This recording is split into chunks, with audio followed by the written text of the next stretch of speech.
2023 کا سال گزر گیا. یہ سال بھی اقلیتوں، دلتوں، کمزور طبقات کے لیے کچھ اچھا نہیں رہا.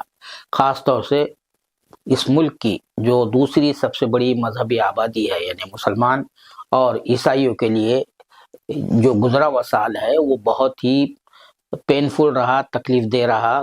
کئی ایسے واقعات رونما ہوئے جن کا ذکر جو ہے اخبارات اور میڈیا کی میں آتا رہا. آپ جانتے ہیں اسی حوالے سے گزشتہ 10 سالوں میں جو صورتحال پیدا ہوئی ہے، جو نئی حکومت آنے کے نتیجے میں ایک آئیڈیالوجیکل بنیاد پر جو نئی حکومت یہاں پر گزشتہ 10 سال سے کام کر رہی ہے، تو اس حکومت کے دوران مسلمانوں کے ساتھ، عیسائیوں کے ساتھ اور دیگر طبقات کے ساتھ جو کمزور طبقات ہیں، جو واقعات پیش آ رہے ہیں، یہ کسی سے ڈھکے چھپے تو ہے نہیں ہے، اور جو مظالم کا جو سلسلہ ہے وہ ہنوز جاری ہے. اب ایک اور جو ہے 22 جنوری کو جو ہے جہاں بابری مسجد تھی اس کی جگہ ایک مندر تعمیر کر کے جو ہے بڑا شاندار تقریب کا انعقاد کی تیاریاں چل رہی ہے، جسے پورا سیاسی رنگ دینے کی کوشش کی جا رہی ہے. تو ان حالات سے متاثر ہو کر نامور صحافی ضیاء السلام صاحب نے ایک کتاب لکھی ہے. اس کتاب کا عنوان ہے، بڑا ہی دلچسپ عنوان ہے، being a Muslim in Hindu India. تو آئیے اس کتاب کے مصنف آتھر نامور صحافی ضیاء السلام سے بات کرتے ہیں کہ اس کتاب میں انہوں نے آخر کیا لکھا ہے. ضیاء السلام صاحب، سب سے پہلے سالار کے اس پروگرام میں آپ کا استقبال ہے. شکریہ. آپ نے یہ کتاب لکھی being a Muslim in Hindu India, تو کیا چیز آپ کو انسپائر کری، کیا چیز سے آپ متاثر ہوئے کہ آپ یہ کتاب لکھنے پر مجبور ہوئے؟ دیکھیے، اس میں کسی چیز کا انسپریشن کی ضرورت نہیں تھی. یہ ایک ذمہ داری کے تحت کتاب لکھی گئی ہے کہ آگے آنے والی نسلوں کو پتہ ہونا چاہیے جو کچھ ہماری نسل کو سہنا پڑا ہے پچھلے گزشتہ 9-10 سال میں، جس طریقے سے ہر ایک پہلو پہ مسلمان کو یا عیسائی کو، خاص طور سے مسلمان کو نشانے پہ رکھا گیا ہے. چاہے آپ کپڑوں کو لے لیجئے، لباس کو لے لیجئے، ان کے کھان پان کو لے لیجئے، مدارس کو لے لیجئے، مسجد کو لے لیجئے، جس بھی چیز کو دیکھیے ہر ایک چیز نشانے پر ہے. کہیں پر حجاب سے پرابلم ہوتی ہے تو کہیں پر داڑھی سے پرابلم ہوتی ہے، کہیں پر بیف سے پرابلم ہوتی ہے، یا کئی بار نوراتروں میں عام میٹ شاپس بھی بند کر دیے جاتے ہیں. کبھی بریانی سے پرابلم ہوتی ہے، اس کے ساتھ ساتھ آپ کو مدرسے سے لگاتار پرابلم ہے. اسی طریقے سے مساجد پہ اب حملے بڑھتے جا رہے ہیں. پچھلے 4-5 سال میں دلی میں اکیلے ہی 2020 کا جو فساد ہوا تھا اس میں 19 مسجدوں پہ حملے ہوئے تھے. کچھ مسجدوں کو پوری طریقے سے جلا دیا گیا تھا، کچھ کو تھوڑا سا نقصان ہوا تھا.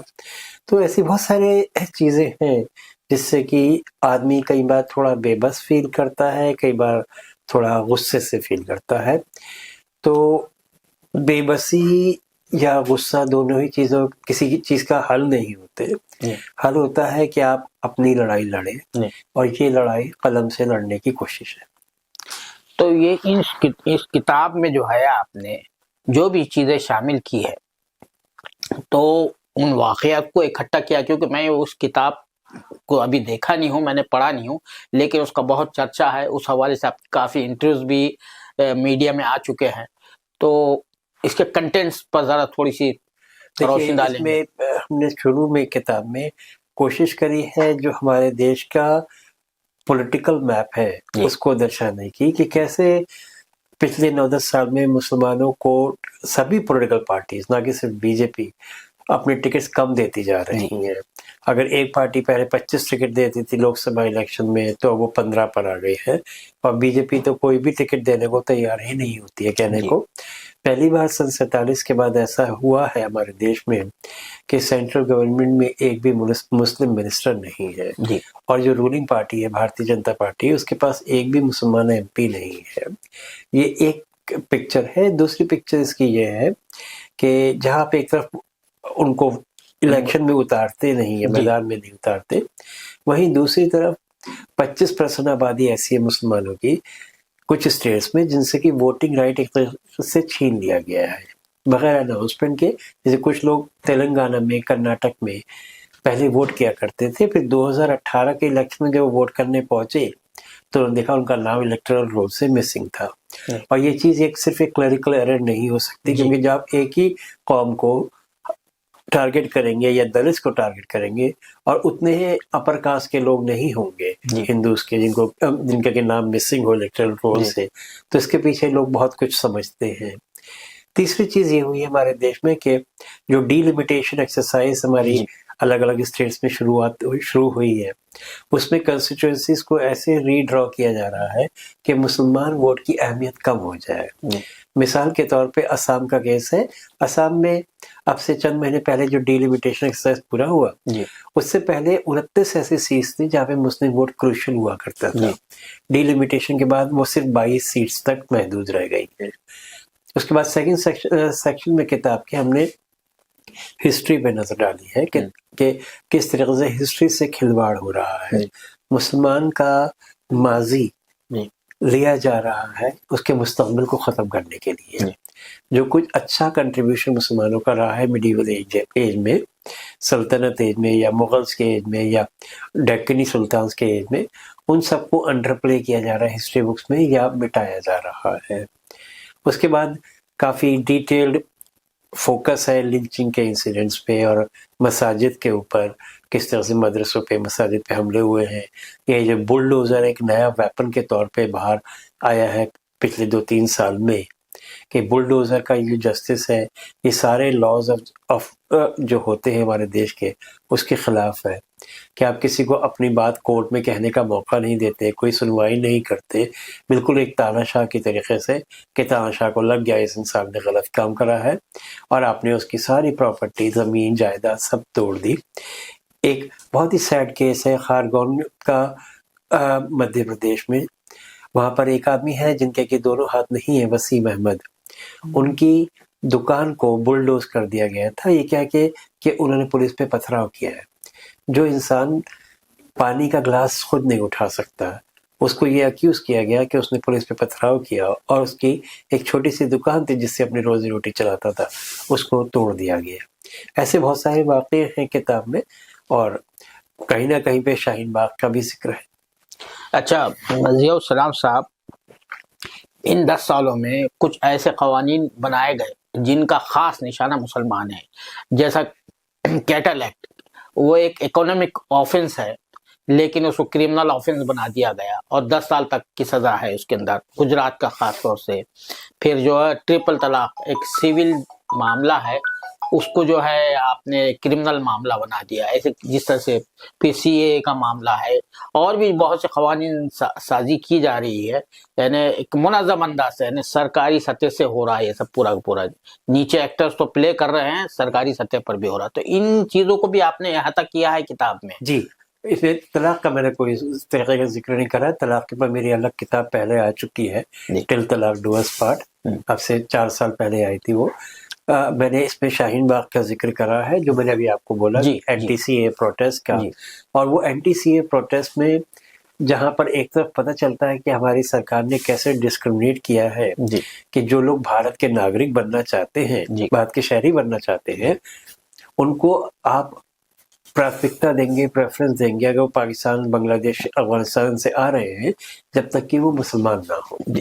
یہ ہمارے دیش کا جو دستور ہے، آئین ہے، اس کے خلاف ہے. جو رائٹ ٹو ایکوالٹی ہمیں آرٹیکل 14 سے ملتا ہے.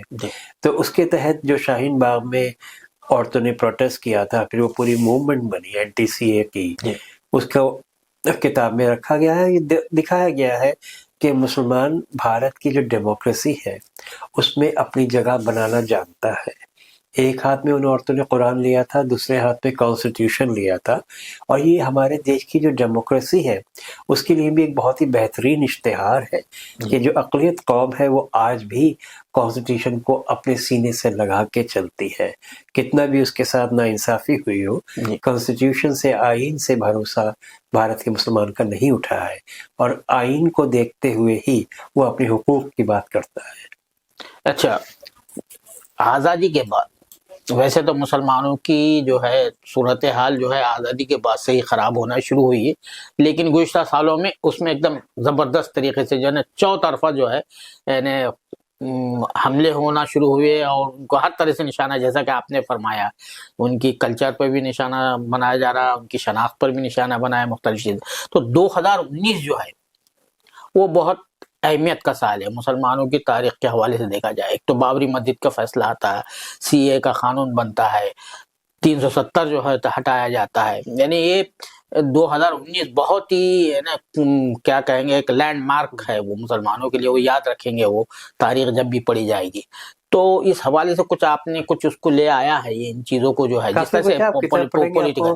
انشاءاللہ سب کچھ مل جائے گا. اچھا یہ دیکھیے، یہ کتاب صرف ایک دو پہلو تک نہیں ہے. جی یہ مسلمانوں کے ساتھ جو کچھ ہو رہا ہے پچھلے جی 9-10 سال جی میں، جی چاہے پولیٹیکلی ان کو انویزیبل بنانے کی کوشش جی کری گئی ہے، یا سوشلی ایک یتیم بنانے کی جی کوشش کی گئی ہے، جی یا مالی طور پہ کمزور کرنے کی کوشش کی گئی ہے اکنامک بائیکاٹ وغیرہ کے جی ذریعے، یا جو نوراترا پہ گوشت کی ہاں دکانیں بند جی ہونے کی بات ہے کہ سال میں 2 بار نوراتری ہوں گے، دونوں 18 دن اس راستے میں گوشت نہیں بکے گا کسی بھی طریقے جی کا.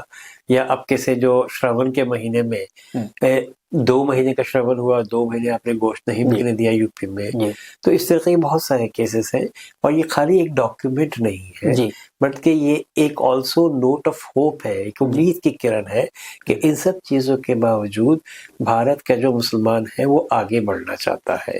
آپ چاہے سول سروسز کی بات لے لیجئے، لڑکے لڑکیاں آج بھی پوری محنت سے کوشش کرتے ہیں کہ بھارت کے پاور سٹرکچر کا مین حصہ سٹریم کا حصہ بنے. جی اور ساتھ ساتھ جس طریقے سے شاہین باغ کی عورتوں نے جی کسی بھی حالت میں اپنے دیش کے دستور کو نہیں جی چھوڑا، جی کانسٹیٹیوشن کو پیچھے نہیں جی چھوڑا. جب 31 دسمبر کی رات ٹھنڈ ہوتی ہے دلی میں، جی اور اکثر لڑکے لڑکیاں اس سمے پارٹی کر رہے ہوتے ہیں، جی یہ عورتیں کندھے سے کندھا ملا کے چوک پہ کھڑی ہوئی ترنگا لے کر اور جن گن من گایا. اس سے زیادہ دیش بھکتی کا ثبوت شاید کہیں سے نہیں ملے گا. اور جس طریقے سے انہوں نے پیسفل پروٹیسٹ کے ذریعے جی. اپنے حقوق کے لیے بھی آواز اٹھائی، اس سے ایک بہت بڑی امید کی کرن نظر آتی ہے. تو ضیاء صاحب، یہ جو سب کچھ واقعات ہو رہے ہیں، یعنی یہ جو مظالم کا سلسلہ جو ہے، ہر طرح سے جو مظالم ہے، ظلم کا جو سلسلہ بڑا ہے، تو اس کے پیچھے کیا نفسیات کام کر رہی ہے؟ آپ کے تجزیے میں کیا بات آ رہی؟ کیا سمپل ایک بات ہے، دیکھیے اس میں کچھ چیز چھپی ہوئی نہیں ہے. ہاں ہاں کہ ہماری سرکار کا سلوگن ضرور ہے سب کا ساتھ سب جی کا وکاس، بٹ جس طریقے سے چیزیں ہوئی ہیں پچھلے کچھ سالوں میں، تو سب کا ساتھ کی تو کوئی بات اس میں نہیں اٹھتی. جی البتہ میں یہ ضرور محسوس کرتا ہوں کہ ڈھکی چھپی لیکن ایک لگاتار کوشش ہے ایم ایس گولولکر کے خواب کو پورا کرنے کی. جی. آخری میرا سوال یہ ہے سر کہ ظاہر بات ہے کئی مسلم تنظیمیں یہاں پر کام کر رہی ہے، مسلم لیڈران ہیں، تو اس کا بھی کچھ اسسمنٹ پیش کیا ہے کہ بھئی ان کا کیا رول رہا ہے اس سلسلے میں؟ جی. تو My book has nothing to do with Muslim organizations. اس کے لیے میں پہلے تبلیغی جماعت کی کتاب پڑھ چکا ہوں.